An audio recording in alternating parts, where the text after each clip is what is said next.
In the year 1945, the ashes of Europe are still smoldering, yet a terrifying new frontier is already being drawn in the sky. High above the freezing clouds, a hardened Soviet fighter squadron is about to encounter an impossible silver ghost, a British marvel that will shatter the known limits of aviation, rocketing to 40,000 feet before they can even blink. The mud of Fassberg Air Base in occupied Germany was still churning with the treads of Sherman and T-34 tanks, but the real war, the one that would define the next half-century, was brewing on the flight line. It was late September. The Third Reich had fallen, and the fragile alliance between the Western Allies and the Soviet Union was already fracturing, replaced by cold stares, locked briefing rooms, and a desperate race for technological supremacy.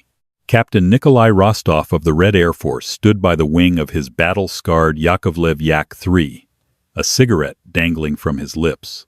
He was a decorated ace, a man who had survived the meat grinder of the Eastern Front, dodging Luftwaffe cannons from Stalingrad to Berlin.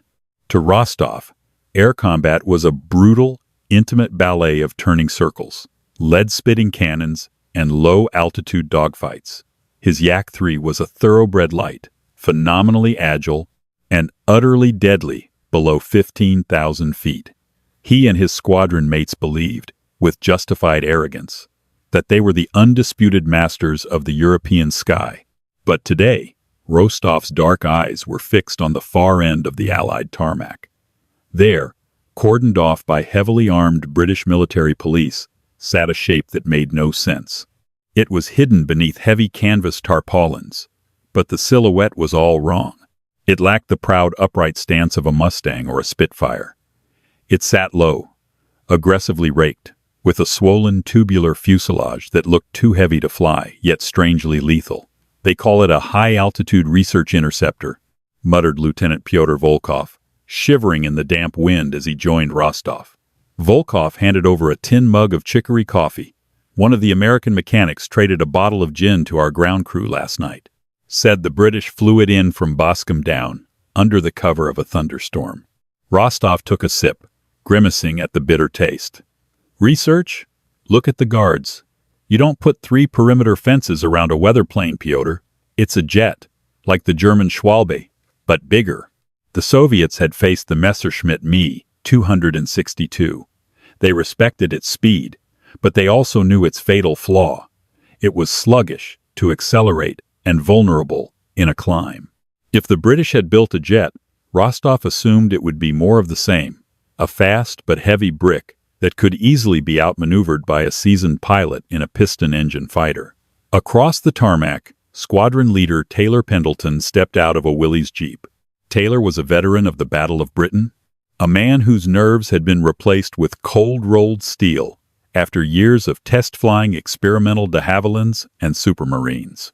But the machine he was tasked with demonstrating today was not an evolution of the Spitfire. It was a violent revolution. Officially, it was an advanced experimental prototype, a heavily modified twin-engine beast that would eventually pave the way for the legendary English Electric Lightning. For now, it was simply designated Project L. It possessed a revolutionary wing sweep, an utterly terrifying thrust-to-weight ratio, and twin early-generation axial-flow turbojets stacked vertically, a configuration that looked insane on paper but delivered catastrophic amounts of raw power. General Thomas Standish, the British liaison officer, stood beside Taylor, watching the Soviets across the airfield. "They've been staring at the tarp all morning, Taylor," Standish said, his breath pluming in the cold air. "Intelligence says Stalin is pushing his designers to the breaking point, trying to build a high-altitude interceptor to counter our bombers. Whitehall wants to send a message today, a very loud, very undeniable message." Taylor zipped up his leather flight jacket, his eyes locked on his Soviet counterparts. He respected them as warriors, but he knew what they didn't. They were living in the past. They thought the sky was conquered with propellers and turning radiuses. "What are the parameters of the demonstration, sir?" Taylor asked. "The Soviets have requested a joint flight," Standish replied, a dry smile touching his lips. "Captain Rostov and 2 of his wingmen will launch first in their Yak-3S and Lavakin Law 7S. They will establish a holding pattern at 5,000 feet.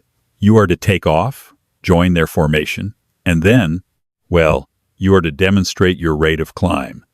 To 40,000 feet. Taylor raised an eyebrow. 40,000? Sir, with the current engine tune, if I open the throttles fully, I'll hit 40,000 in roughly 2 minutes. I'll leave them so far behind it'll look like they're flying backwards. Exactly, Standish said quietly. Let them see the ghost. Let them report back to Moscow that the ceiling of the world no longer belongs to them. Taylor nodded. He walked toward the hangar, the heavy thud of his boots echoing against the concrete. The tarpaulins were being pulled back. As the heavy olive canvas slid off the airframe, a collective murmur rolled across the airfield, drifting all the way to the Soviet flight line. The aircraft was unpainted, its bare aluminum skin gleaming like a drawn sword under the pale autumn sun.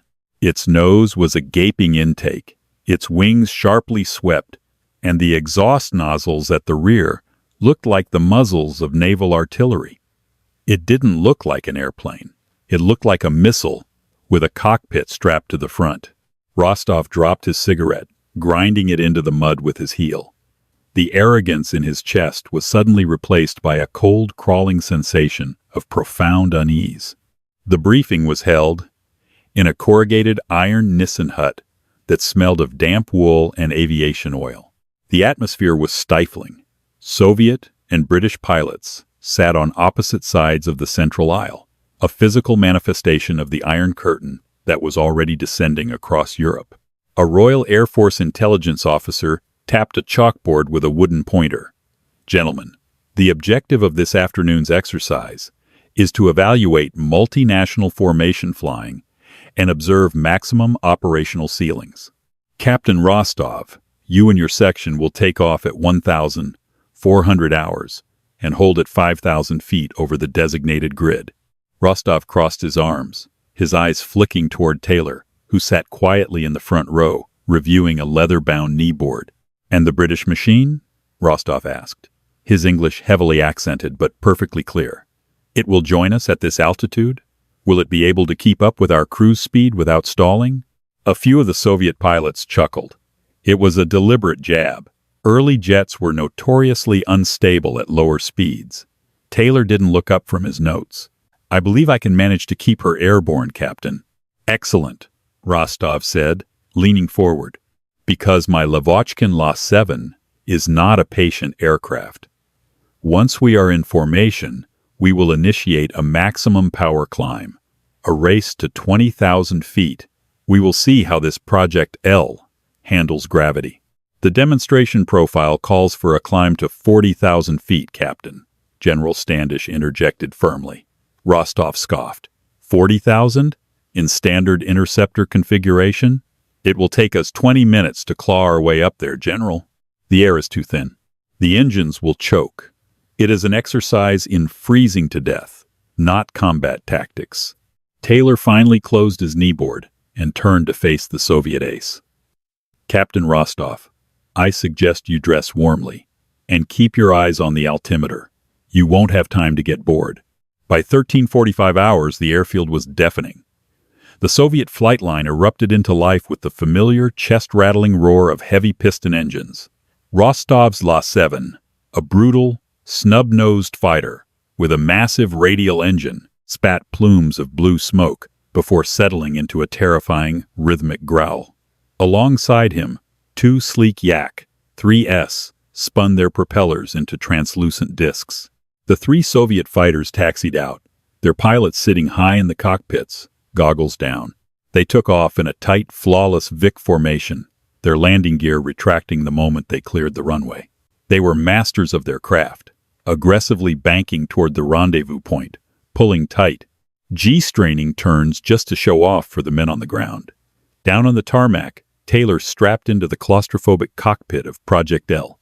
The instrument panel was a chaotic maze of early jet-age dials, exhaust gas temperatures, compressor RPMs, and fuel flow indicators that warned of the engine's ravenous appetite. Ground power connected, came the voice of his crew chief over the crackling headset.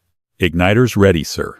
spooling the lower engine. A high-pitched, metallic whine pierced the air, rising in pitch, until it became a physical pressure in the ears of everyone within a half-mile radius. It wasn't the throaty roar of a Merlin or an Allison engine. It was a demonic shriek. The upper engine joined a moment later. Behind the aircraft, the heat distortion blurred the trees at the edge of the airfield, kicking up a hurricane of dust and loose gravel. Both fires lit and burning stable, Taylor reported, checking his hydraulic pressures. Requesting taxi clearance. Clear to taxi. Project L. The Soviets are in the hold at Angels 5. Taylor released the brakes. The aircraft didn't roll. It surged, straining against the leash. He eased the throttles forward just a fraction, and the Silver Dart taxied to the threshold of the runway. Above, Rostov circled lazily at 5,000 feet. He peered down through the plexiglass canopy, looking for the British plane. Red 2, do you have visual on the target? Negative. Leader, his wingman replied. Wait, look at the runway. Rostov banked. Down below, the silver aircraft was lining up. There was no propeller, just a sharp nose pointing down the 2-mile stretch of concrete. Watch this, Rostov muttered to himself. It will need the whole runway just to unstick. In the cockpit, Taylor locked his shoulder harness. He pushed the twin throttles forward. The sound that hit the airfield was indescribable. It was a concussive shockwave, a continuous thunderclap that rattled the corrugated roofs of the hangars and shook the very teeth in the spectators' skulls. The silver prototype shot down the runway, accelerating with a violence that made Taylor's vision blur slightly. He didn't need the whole runway. Within 2,000 feet, he pulled back gently on the stick. The aircraft leaped into the air. But Taylor didn't level off to gain speed like a piston-engine fighter would. He didn't build energy slowly. He already had it. Control. Project L is airborne. Entering the vertical. To Rostov, watching from 5,000 feet, it looked like a magic trick. The silver aircraft left the ground and almost immediately pitched its nose up 30 degrees, 45 degrees, 60 degrees. Impossible, Rostov whispered. At that angle, any plane in the world would stall, flip over, and plummet to the earth. But the British jet didn't stall. It rode a pillar of invisible fire. It punched through Rostov's altitude of 5,000 feet in a matter of seconds, passing the 3 Soviet fighters so fast that the shockwave of its displacement violently rocked Rostov's La-7. "He's passing us," shouted Red 2, panic edging into his voice.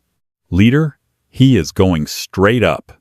"Max throttle! Follow him!" Rostov roared, slamming his own throttle forward, hauling back on the stick. The massive radial engine of his La-7 screamed in protest as he pulled into a punishing climb, desperate to keep the silver dart in his sights.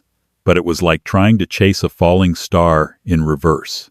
Taylor felt the crushing weight of the G-force pressing him deep into his seat as he maintained a near-vertical climb.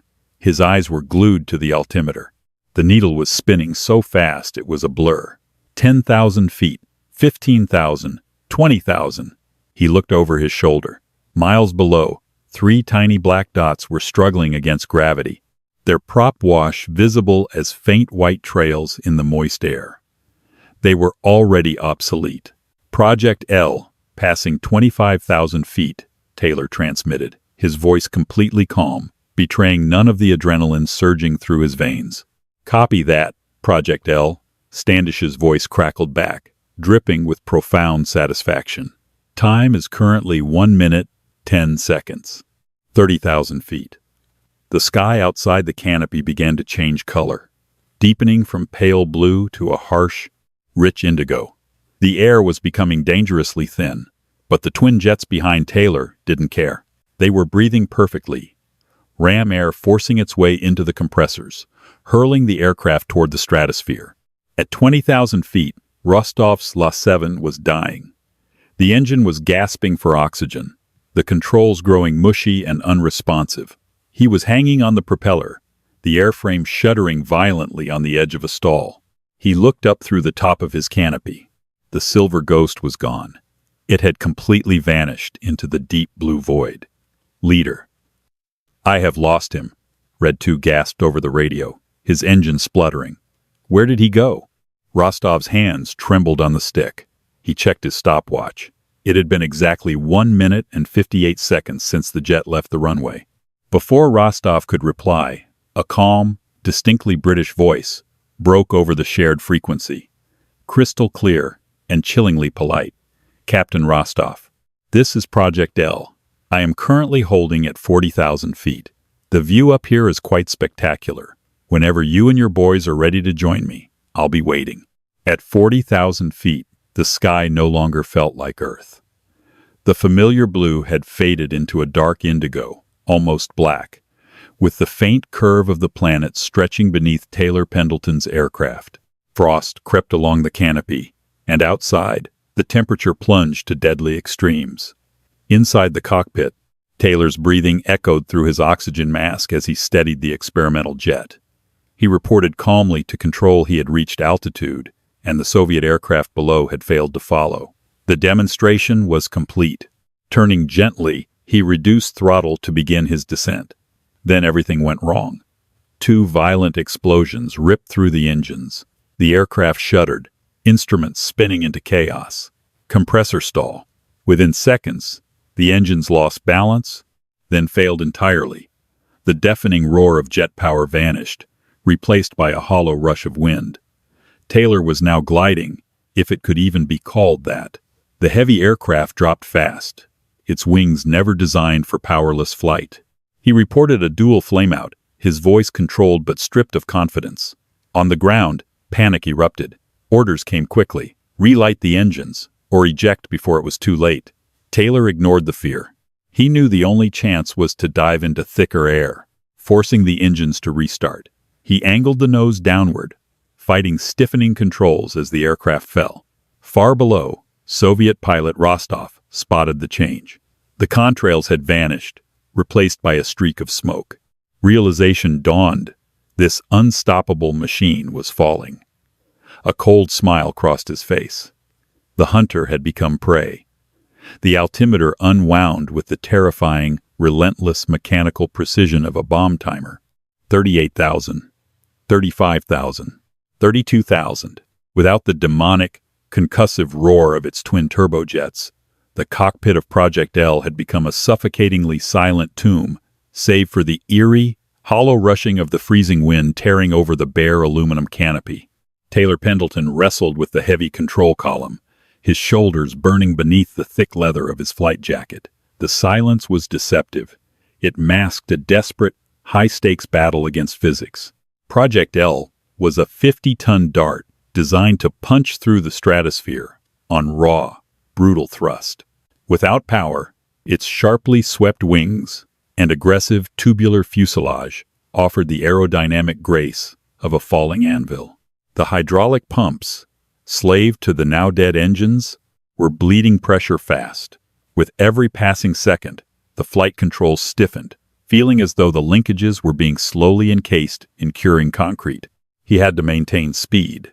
If the airspeed indicator dropped below 220 knots, the experimental wings would instantly lose their grip on the thin air, snapping the aircraft into an unrecoverable, flat spin that would splatter him across the German countryside. Taylor forced the nose down, trading precious altitude for the kinetic energy needed to keep the heavy jet flying. Altitude 28,000. Speed 280. Taylor narrated over the secure frequency, his voice tight but perfectly measured. He was a professional test pilot. Panic was a luxury he could not afford. Engaging emergency electrical fuel pumps, cross-feeding from the main fuselage tanks. Igniters on. He slammed his gloved hand against the heavy toggle switches on the right console. Nothing happened. The combustion chambers were soaked in freezing, oxygen-starved air. The engines were simply too cold, and the ambient pressure too low, for the raw aviation kerosene to catch a spark. He was dropping like a stone, the bruised indigo sky of the stratosphere fading back into the pale, hazy blue of the lower atmosphere. Suddenly, a shadow fell across his lap. It was a sharp, aggressive silhouette that blotted out the pale autumn sun. Taylor snapped his head to the left, straining against the heavy canvas shoulder harnesses. Less than 50 yards away, sitting perfectly off his port wingtip, was a Soviet Lavochkin La-7. The massive, blood-red star painted on its olive-drab fuselage seemed to burn brightly against the pale sky. The blunt, snub-nosed fighter was a brutal machine of war, its massive Shvetsov AH-8-2 radial engine churning the air with a menacing, visible prop wash. Inside the cockpit, Captain Nikolai Rostov was sitting upright, his oxygen mask pulled down to his chin. He was looking directly across the freezing void at Taylor, his dark eyes unreadable behind the heavy glass of his goggles. A fraction of a second later, a second shadow materialized. Lieutenant Pyotr Volkov slid his sleek Yakovlev Yak-3 into a flawless, tight formation on Taylor's right wing. Taylor's heart hammered against his ribs. He was completely boxed in. He was flying a multi-million-pound secret prototype, totally unpowered, flanked by two of the deadliest piston-engine fighters in the European theater. The sheer absurdity of the situation wasn't lost on him. The future of Western aviation was currently being escorted by the very machines it had been built to render obsolete. The radio crackled. It wasn't the crisp, authoritative transmission of British command at Fassberg. It was a secondary, unencrypted international frequency, filled with the static of the open airwaves. British aircraft, this is Captain Rostov of the Red Air Force. The thick, heavily accented voice filled Taylor's headset, laced with a calm, predatory confidence. You appear to be experiencing severe mechanical difficulties, and you are drifting dangerously close to the Soviet occupational zone boundary. Taylor's eyes darted to his compass and his gyroscopic heading indicator. He was indeed drifting east, a consequence of the prevailing stratospheric winds during his unpowered descent, but he was still miles within the British sector. Rostov was laying the groundwork for a geopolitical trap. "I am perfectly fine, Captain," Taylor lied smoothly, grunting as he fought the heavy control stick to keep the nose pitched down. "I am simply conducting scheduled, unpowered glide tests. You are free to return to your patrol grid." "Do not play games with me, pilot," Rostov replied, his tone hardening, shedding the thin veneer of diplomatic courtesy. "Your engines are dead. I can see the raw fuel weeping from your exhaust nozzles. We have received direct orders from Major General Antonov. Your aircraft is a hazard to navigation. You are to follow our heading. We will escort you to a safe, controlled landing at the Soviet forward airfield at Stendal." Taylor's blood ran ice cold. Stendal was deep inside the Soviet zone, nestled just beyond the winding banks of the Elbe River. It was a hijacking, bold and brilliantly opportunistic. The Soviets recognized the prize they had stumbled upon. They didn't need to fire a single shot or spark an international incident. They just needed gravity and desperation to do the work for them. If Taylor landed Project L at Stendal, the aircraft would never leave. It would be cordoned off, dismantled down to the last rivet, and reverse-engineered by Soviet aeronautical bureaus within months. The critical technological advantage of the entire free world, the secrets of swept-wing aerodynamics and axial flow turbojets, would evaporate overnight, handed over on a silver platter. "Control, this is Project L," Taylor transmitted on his secure command channel, hoping the signal would punch through the atmospheric interference as he dropped past 20,000 feet. "The Soviets are attempting to herd me east. They are demanding I put the aircraft down at Stendal. They want the airframe." Static hissed violently before General Thomas Standish's voice roared through the earpiece. The composure of the British command had shattered. "Taylor, under no circumstances do you cross the Elbe. Do not attempt a dead-stick landing in that machine. If you cannot achieve an engine relight by 10,000 feet, you are ordered to abandon the aircraft. Destroy the IFF transponder, arm the scuttling charges, and pull the ejection handle. Do you copy? Do not let them take that machine." Taylor looked down between his knees. The ejection handle was a heavy loop of yellow and black painted canvas. Pulling it would ignite a primitive, violent, explosive charge beneath his seat, blasting him through the canopy and out into the freezing slipstream. It was a brutal system that routinely shattered the spines and shattered the femurs of the men forced to use it. But physical injury wasn't what stayed his hand. He refused to surrender his ship to the men boxing him in. He looked over at Rostov. The Soviet ace tapped his own flight stick with a gloved finger, then pointed firmly toward the eastern horizon, his hand resting casually near the firing trigger of his twin 20mm cannons. It was a universal, unmistakable threat. "Follow us, or we shoot you down." Taylor's eyes narrowed, a cold, absolute resolve settling into his chest. The fear vanished, replaced by the calculating, razor-sharp focus that kept test pilots alive when the math stopped making sense. "General," Taylor whispered into his rubber oxygen mask, his hand moving off the useless throttles and gripping the heavy trim wheel. "I'm not giving them my ship. I'm going to drop the nose." "Taylor, no, you don't have the altitude." Standish's voice was frantic. "You're too heavy. You'll pull the wings off in the recovery." "Watch me," Taylor muttered. He didn't give Rostov a warning. He didn't transmit a refusal. Without a second's hesitation, Taylor shoved the heavy control column violently forward. Project L, already heavy and dropping fast, pitched down into a screaming 45-degree near-vertical dive. Rostov cursed violently in Russian as the silver jet suddenly vanished from his port wing, dropping out of the sky like a thrown stone. "He is diving. Max power. Follow him. Do not let him crash. Drive him across the river." The two Soviet fighters snapped their wings over, rolling inverted and pulling through into a punishing, high-G pursuit dive, chasing the falling ghost toward the shattered earth below. The sky turned into a violent blur of slate gray and muted green as Project L plummeted toward the scarred German countryside. The altimeter was unwinding with terrifying speed, 18,000, 15,000, 12,000. The needle spinning so fast it became a white smudge behind the instrument glass. Without the roaring thrust of its twin turbojets, the 50-ton experimental interceptor was little more than a brilliantly polished anvil in free fall. The airspeed indicator spun wildly past 400 knots, then 450, then 500. The thick, plexiglass canopy groaned under the mounting aerodynamic pressure.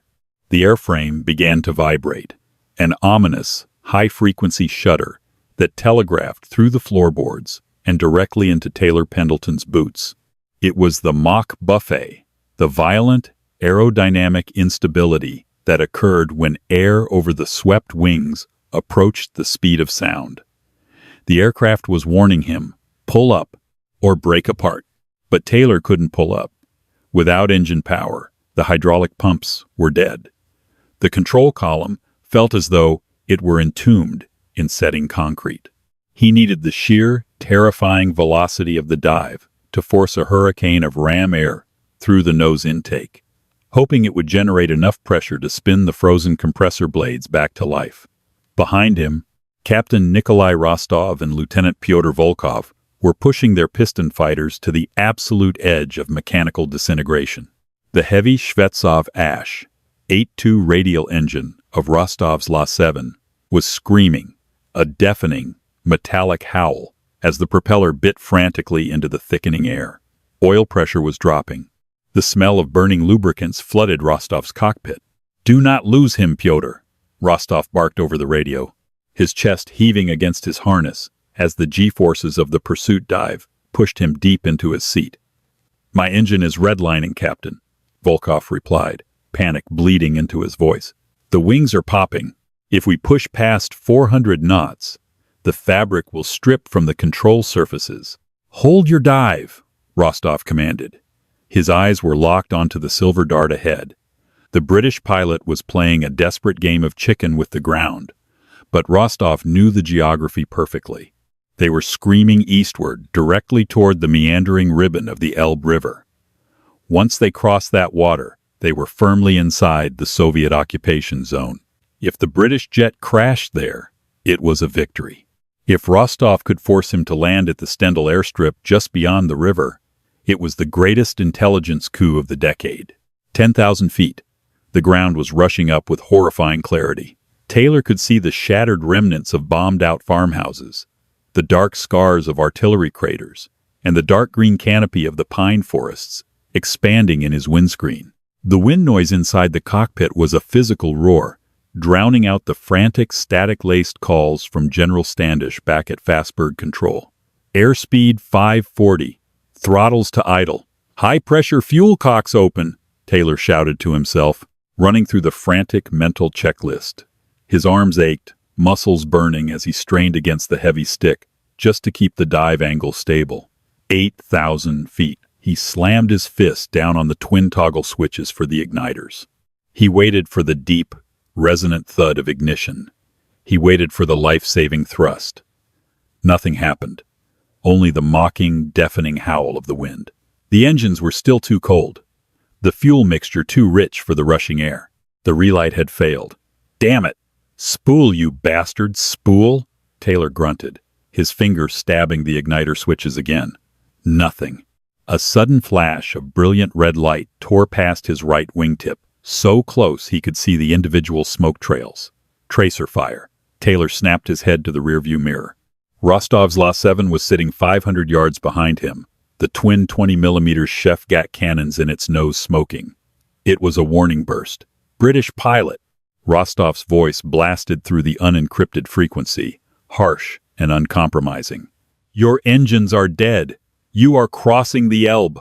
Pull up and prepare to ditch, or lower your gear, and turn heading 090 for Stendal. If you continue to dive, I will put my next burst through your wing route. It was the ultimate ultimatum. Rostov was willing to destroy the prototype rather than let it escape or crash on Western terms. 5,000 feet. The pine trees were no longer a distant green carpet. They were individual, jagged spears rushing up to impale him. Taylor could see the muddy brown water of the Elbe River flashing directly below.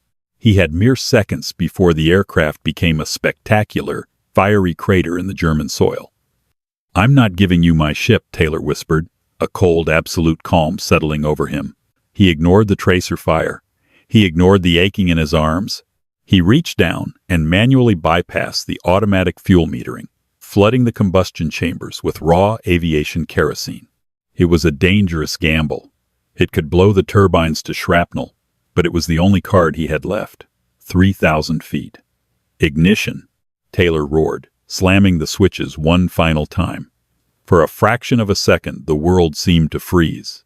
Then, a concussive bang shook the entire airframe, so violent that Taylor's helmet smashed against the side of the canopy. A massive sheet of orange flame shot out of the exhaust nozzles, instantly vaporizing the moist air behind the jet.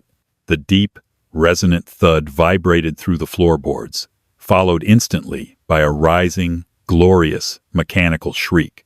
The exhaust gas temperature gauges spiked into the red, then settled. The RPM needles leaped off their pegs. The fires were lit. Hydraulics alive! Taylor gasped. At barely 1,500 feet above the trees, Taylor hauled back on the control column with everything he had. The powered flight controls responded instantly. Project L bit into the thick, sea-level air and pulled out of the screaming dive. The G-force hit Taylor like a physical blow. 6, 7, 8 Gs pressed down on his chest, forcing the blood from his brain. His vision tunneled, the edges of the world turning a fuzzy, static gray. He grunted, tensing his abdominal muscles to keep the blood in his upper body, fighting the creeping blackout. The silver jet flattened out barely 200 feet above the treetops, tearing across the landscape at nearly 600 miles per hour. The twin jet engines, now breathing the dense, oxygen-rich air of the lower altitudes, spooled up to maximum military power. A visible shockwave of compressed air formed around the fuselage, ripping the remaining autumn leaves from the branches below. Behind him, Rostov had broken off his attack, hauling his own La-7 out of the dive to avoid plowing into the earth. As Rostov leveled out, his engine gasping and sputtering from the abuse, he looked ahead through his oil-streaked windscreen. He expected to see the British jet climbing, trying to escape back into the safety of altitude. Instead, Project L was a silver streak hugging the deck, accelerating with a ferocity that defied all logic. It didn't just fly away, it vanished. The distance between them grew from a mile to 3 miles in the blink of an eye. There was no propeller to chase, No turning fight to be had. Rostov's hand hovered over his throttle. He could push it forward. He could try to pursue. But as he watched the jet disappear into the western horizon, leaving nothing but a fading roar and a trail of heat distortion, a profound, chilling realization washed over him. The era of the night in the sky was dead. The dogfight, the turning circle, the brute force of a massive piston engine, it had all just been rendered utterly irrelevant in the span of an afternoon. "Captain?" Volkov's voice crackled over the radio, completely breathless. "Where did he go? I cannot see him." Rostov didn't answer immediately. He reached up, pulling his leather flight cap and goggles off, wiping the cold sweat from his forehead. "Control, this is Project L," Taylor's voice suddenly filtered through the static on the open frequency, sounding exhausted but laced with an undeniable, steely triumph. Both fires burning brightly. Returning to base. "Please tell Captain Rostov, I appreciate the escort, but I prefer to fly alone." Back at Fassberg, the Nissen hut erupted into deafening cheers. But in the skies over the Elbe, there was only silence. When Rostov eventually landed his battered La-7 back at the Soviet airstrip, the engine block was hissing, leaking oil onto the tarmac. The ground crews rushed forward, but Rostov waved them off. He climbed down from the wing slowly, his boots hitting the concrete with a heavy, leaden finality. He didn't swagger. He didn't look like an ace. He looked like a man who had just seen a ghost. Volkov jogged up beside him, his face pale, his eyes wide with disbelief. "Captain, Major General Antonov will demand a full briefing." "What? What do we report to Moscow?" Rostov pulled a crumpled silver cigarette case from his flight jacket. His hands were shaking slightly as he struck a match, shielding the tiny flame from the bitter wind. He took a long, slow drag, exhaling the smoke into the freezing German air. He looked toward the west, where the silver marvel had vanished. "We report the truth, Pyotr," Rostov said quietly, his voice devoid of its usual arrogance. "We tell them to stop building airplanes and start building rockets. The skies will never be the same. If you were on the edge of your seat during this incredible clash of aviation eras, smash that like button and share this story with your fellow history buffs. Don't forget to subscribe and ring the bell for more heart-pounding, true-to-life tales from the cockpits of history's greatest flying machines. Let us know in the comments what aircraft you want next.